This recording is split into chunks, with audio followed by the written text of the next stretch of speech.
Salutare și o duminică bună tuturor! Din păcate, astăzi nu avem vești foarte bune. Rușii au atacat masiv Ucraina cu drone și rachete. Este cel mai mare atac cu rachete și drone al Rusiei împotriva Ucrainei de la începutul invaziei din februarie 2022. Deci tot ceea ce prevedeau ucrainenii s-a întâmplat, pentru că rușii și-au mărit constant producția de drone, iar acel lucru pe care l-am spus în vară, la începutul verii, de fapt am preluat o informație pe care ucrainenii au transmis-o, prin care se spuneau niște lucruri foarte grave, că rușii vor ajunge la atacuri de aproximativ 1000 de drone și rachete per pachet, per zi. Iată că lucrul acesta începe să se întâmple și subiectele de astăzi merg în această direcție, principalele subiecte, cât și faptul că ucrainenii fac ce știu ei mai bine în acest moment, atacă rafinăriile rusești, noi atacuri asupra rafinăriilor de petrol și o nouă lovitură masivă asupra conductei Drujba. Bineînțeles, va fi foarte supărat, va fi trist Fico, pentru că, din nou, conducta prietenului său bun, Vladimir Putin, care transporta petrol și către Slovacia, a fost din nou lovită. Subiectele principale ale analizei noastre de astăzi sunt: nou record al dronelor.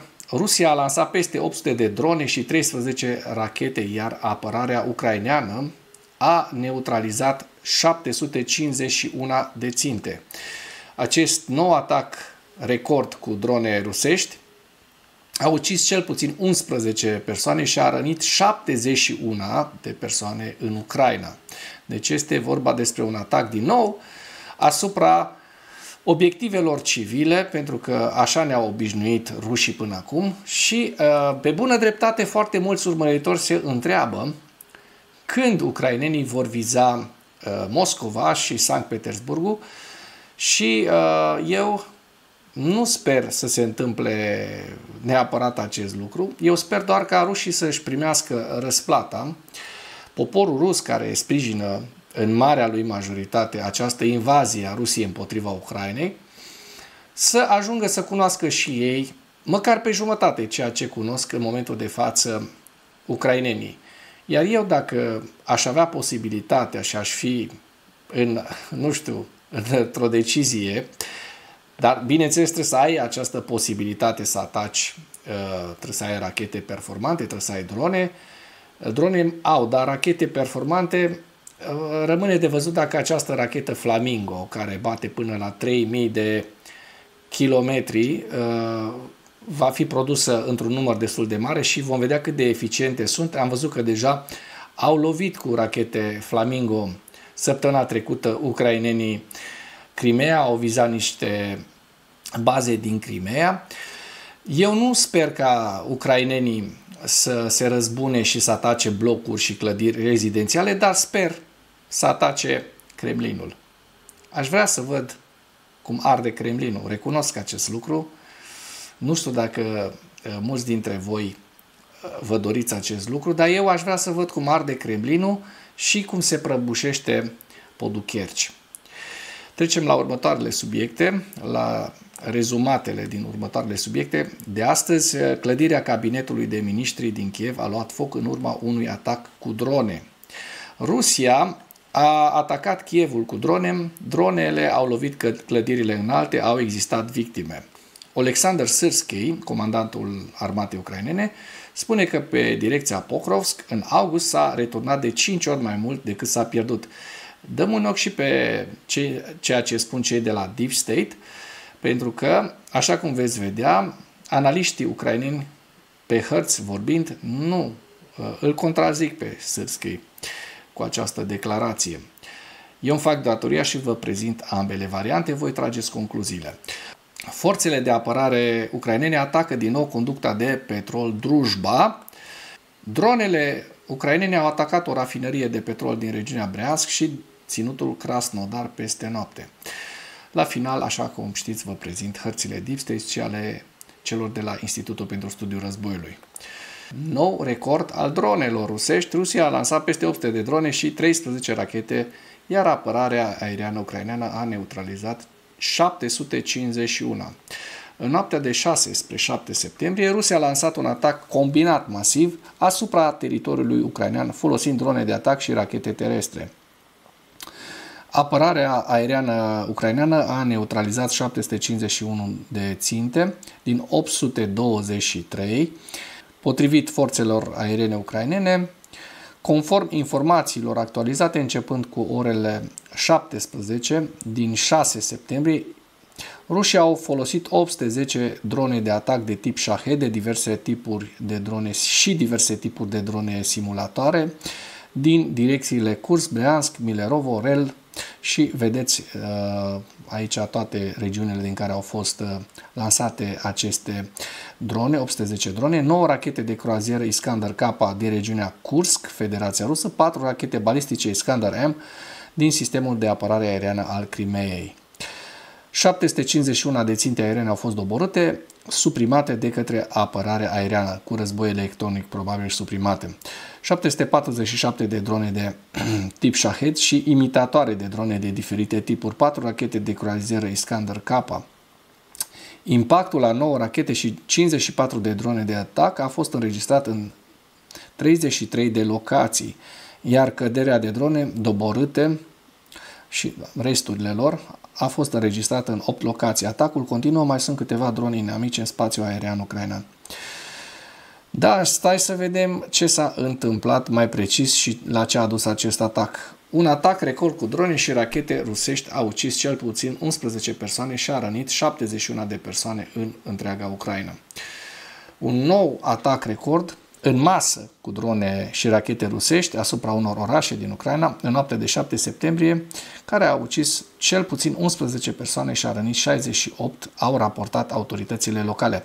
La Kiev, o mamă și un nou născut au fost uciși, iar cel puțin alte 20 de persoane au fost rănite. În total, cel puțin 8 regiuni ucrainene, precum și capitale, au fost atacate. Atacurile de peste noapte au avariat mai multe clădiri rezidențiale și infrastructura civilă, provocând pene de curent în unele regiuni și au lovit clădirea cabinetului de miniștri din centrul Kievului. O să vă arăt și această știre și ce cred eu că ucrainenii trebuie să facă în oglindă împotriva Rusiei. Pentru că, da, deja s-a escaladat, rușii au escaladat acest război și ucrainenii au dreptul să riposteze, să răspundă. Forțele aeriene ale Ucrainei au declarat că Rusia a lansat 810 drone de tip Shahed în timpul atacului, lucru pe care le știm. Știm că primarul Kievului, Vitali Klitschko, a declarat că cel puțin 7 persoane au fost spitalizate, inclusiv o femeie însărcinată. O femeie în vârstă a murit, de asemenea, într-un adăpost din districtul Darnitski. Bun, hai să vedem și imagini de la această barbarie rusească. Da, vedeți cât fum este în capitala ucraineană. Hai să vedem despre ce este vorba. Este o știre separată. Iată cum arde ultimul etaj al clădirii. În capitală, în urma căderii de resturi de la o dronă rusească, a izbucnit un incendiu în clădirea cabinetului de miniștri. În districtul Pecherski, în urma unei doborâri a unei drone, a izbucnit un incendiu într-o clădire guvernamentală. Pompierii lucrează la fața locului. Potrivit unor surse ale adevărului ucrainean din guvern, nu au existat victime după ce clădirea cabinetului de miniștri a fost lovită. Interlocutorii insistă că nu a fost vorba despre o cădere de molos, ci de un atac țintit asupra clădirii guvernamentale, deci un atac pe care rușii l-au planificat împotriva clădirii. Așa că ucrainenii au tot dreptul în acest moment să folosească și ei rachete și drone asupra Kremlinului, asupra Moscovei. Pentru că, așa cum multă lume este supărată, atât din România, dar mai ales din Ucraina, nu s-au văzut încă atacuri directe asupra Kremlinului de către ucraineni, iar rușii tot au escaladat. Această ultimă escaladare demonstrează că Rusia merită să fie țintă a atacurilor directe adică clădirile guvernamentale, și care ar fi cea mai importantă clădire guvernamentală decât Kremlinul. Vedem cum elicoptere cu apă încearcă să stingă focul. Rusia a atacat Kievul cu drone. Dronele au lovit clădirile înalte și au existat victime. Da, este o informație care a fost dată în premieră la orele 3 dimineața, 3 jumate, pe când noi cu toții dormeam foarte liniștiți în România. În Ucraina sunau sirenele. Și să trecem la o veste mai bună. Sârski, pe direcția Pokrovsk, spune că în august s-a returnat de 5 ori mai mult decât s-a pierdut.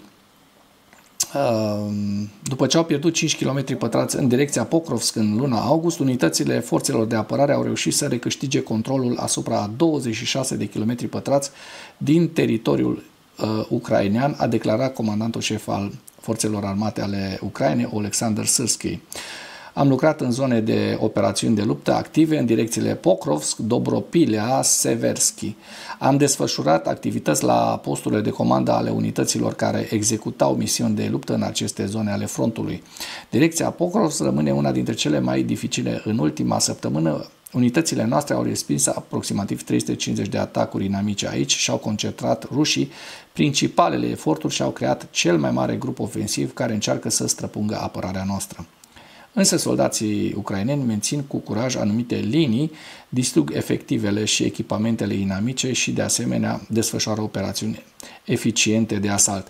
Astfel că după ce au pierdut 5 km pătrați în direcția Pokrovsk, în august unitățile forțelor de apărare au reușit să recâștige controlul asupra 26 de km pătrați din teritoriul ucrainean ocupat.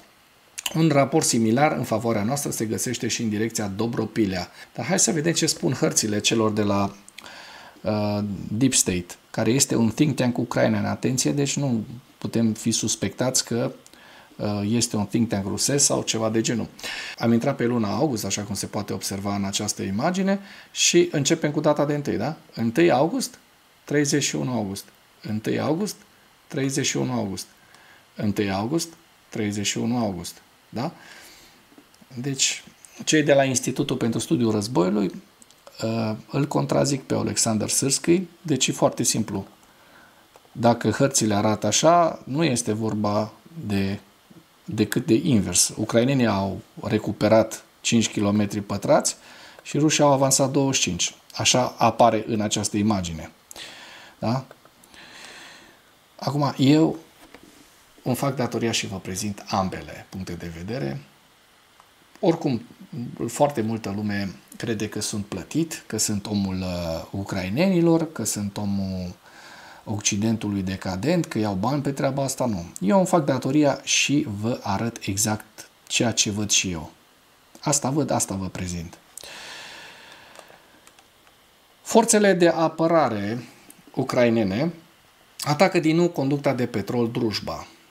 Stația liniară de producție și control a conductei petroliere Drujba a fost atacată din nou în noaptea de 6 spre 7 septembrie în regiunea rusă Breansk, a raportat comandantul forțelor sistemelor fără pilot ale forțelor armate ale Ucrainei, Robert Brody, cu indicativul de apel, așa cum știm cu toții, maghiar, și statul major general. Discursul lui maghiar spune: Transneftul din regiunea Briansk a Federației Ruse, seară proastă, suntem din Ucraina, cioc-cioc, le-au bătut din nou cu dronele și le-au zis cioc-cioc, aici Ucraina, vă deranjăm din nou. Ca parte a unei călătorii la terminale petroliere pline de viermi, noaptea de 6 spre 7 septembrie, maghiar adaugă că această instalație are o importanță strategică pentru asigurarea transportului produselor petroliere de la rafinăriile din Belarus către Federația Rusă, în special de la rafinăriile Mozâr și Novopolotsk. Statul major general a confirmat și el informația. Agenția a înregistrat numeroase accidente și incidente în zona stației de pompare și a parcului de rezervoare. De asemenea, unități ale forțelor operaționale speciale au atacat instalațiile rafinăriei de petrol Îlschi din teritoriul Krasnodar al Federației Ruse. În zona instalației au fost înregistrate explozii și un incendiu, consecințele fiind încă necunoscute. Transneftul din regiunea Briansk face parte din complexul principal de conducte petroliere Stalonicon, care aparțin Transneft Drujba, cărui capacitate de pompare este de 10,5 milioane de tone. Instalația are o importanță strategică pentru asigurarea transportului de produse petroliere pentru armata de ocupație ruse. Prim-ministrul slovac Robert Fico a declarat că nu înțelege atacurile asupra conductei de petrol Drujba. Sigur că el nu înțelege pentru că el este un putinist convins. Drone ucrainene au atacat o rafinărie de petrol din regiunea Briansk și din ținutul Krasnodar peste noapte. Noaptea trecută, dronele ucrainene au vizat aceste două rafinării de petrol din regiunea Briansk și din ținutul Krasnodar. Brody, așa cum vă spuneam, a relatat acest lucru, spunând că atacul asupra instalației Transneft din Novopatovki, regiunea Briansk, în timp ce publicația asta a relatat despre atacul asupra rafinăriei de petrol Ilsk.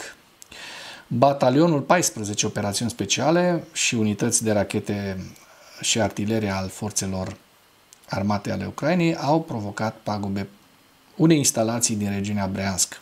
Atacul precedent asupra rafinăriei de petrol Ilsk din regiunea Krasnodar, Rusia, a avut loc în luna iulie. Potrivit Suspâlne, operațiunea a fost efectuată de către Serviciul de Informații al Apărării Ucrainene GUR. Fragmente de dron au fost găsite lângă unul dintre atelierele fabricii. Din fericire, nimeni nu a fost rănit și nu au existat pagube.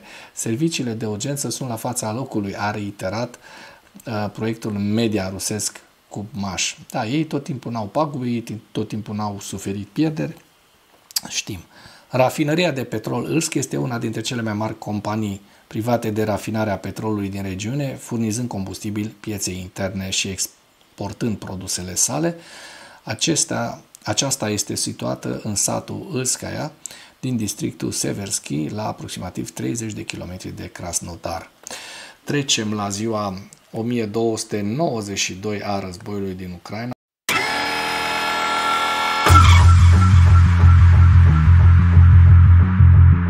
Pierderile rusești, că rușii au suferit și în ultimele 24 de ore pierderi destul de mari, 970 de militari, 2 tancuri, 11 vehicule blindate de luptă, 42 de piese de artilerie, un lansator de rachete și lista cu pierderile rusești o găsiți în această imagine.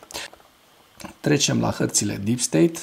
În primul rând o să scot această animație de pe data septembrie, de pe data august, pentru că noi suntem în septembrie și vom prezenta de la 1 până la 6 septembrie.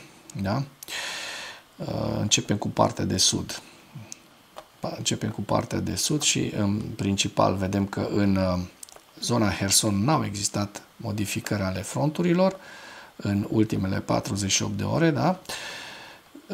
În zona Zaporozhye, în schimb, nu este vorba de așa ceva, din păcate. Așa cum se poate observa, în ultimele 48 de ore, rușii au reușit să avanseze în această zonă și au reușit să prindă în clești. Se poate observa foarte bine din această imagine. Ianvarske, da?